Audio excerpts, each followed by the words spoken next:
spending a Sunday afternoon with the Backstreet Boys. And the largest crowd we have ever seen in Times Square at one time. Honestly, it looks like New Year's Eve was the last time I can even think of something that came close. People slept here last night. There's our specially selected studio audience that joins us. I'm Carson. The Backstreet Boys are around me to my right and to my left. We have a call from Ohio now for a question. Hello?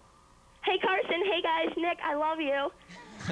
Hi. My question is that I want to know what you guys think of the whole boy band phenomenon. I mean, you guys are basically the ones to start it out, you know, like, and I just want to know your thoughts on it. Well, Everybody points at Kev. it's you know, when we first came out, we were compared and looked at as the new, you know, whatever that came before us. Right. The people that came before us were looked at as the people that came before them. But we look at this as a great opportunity because we've opened a lot of doors for a lot of groups. But we as a group, we try to stay focused on what, you know, we're doing. I think we try to stay focused and well-rounded towards the music rather than getting caught up in trying to follow what everybody else is doing, being that we were first. So it's important to us. You know, we're fortunate that that there's a lot of groups that came behind us, and it's flattering to see that happen because we've kind of set trends musically and in the market, so to say, the pop market, we kind of brought it back. So Was there ever a time where maybe you read something that would, you know, hurt your feelings?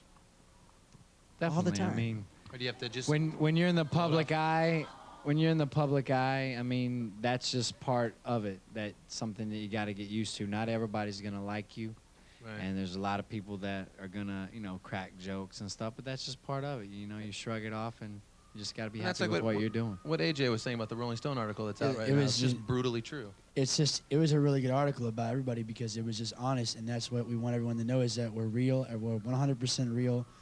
I mean, it's just that was honestly, in my opinion, that was the best article I've ever read about all of us. I mean, it broke down every single one of us individually and as a group, and it was just a very honest and truthful, from the heart type of article. It wasn't something that was just made up. Right. You And know, if that's Courts is out now, you guys can pick that up. We're going to read an email now that we got during the show.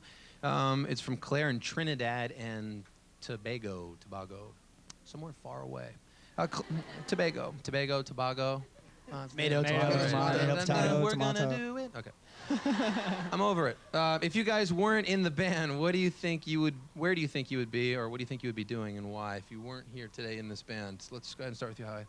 I think I'd be involved in the entertainment business somehow or another, whether it was still doing singing as a solo artist or doing maybe acting in movies or television somehow or another. That's how, like I say, we met, was, you know, AJ and I and Nick, you know, being in the business when we were younger in Orlando, you know, doing stuff at Universal Studios for Nickelodeon and, you know, appearing in little movies here and there.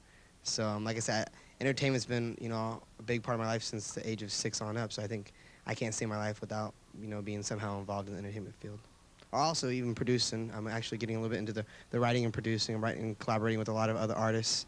I collaborated recently with Foxy Brown. I've collaborated with a lot of other artists from people from Babyface's camp. Would anybody have not been in the business in any way, shape, or form?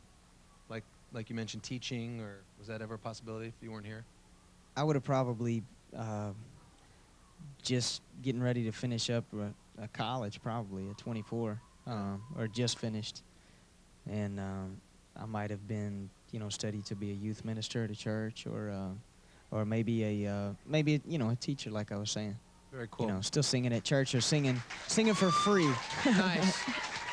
I remember the 1997 MTV Video Music Awards, watching Ben Stiller did a sort of a parody that you guys were nice enough to... Oh, it was 98? That was fun. All right, whatever it was. But we all remember it, I'm sure. Let's watch that, actually, right now. Backstreet Boys. You're the one for me, you're my ecstasy, you're the one I need. No, there were 6 Backstreet Boys originally. I was the first Backstreet Boy. It's not that I got kicked out exactly. It's more like I like to think that I threw them out of my band, but they retained the name.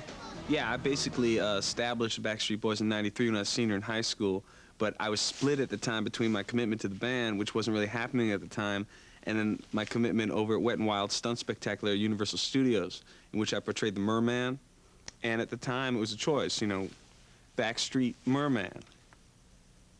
The truth is, we all got together and said, this Trent guy's got to go. Yeah, out in the snow. What do you know, bro?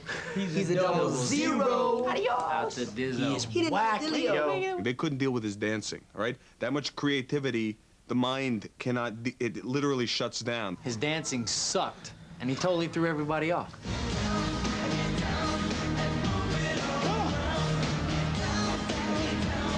I don't call what I do dancing anyway. I call it sparkling. All right, that's what I've always done. It's called sparkling. If you do it in a group of other people, it's like if if four of us were sitting around talking, French, and then another guy starts talking Chinese, you look at that guy and go, "What's wrong with that guy?"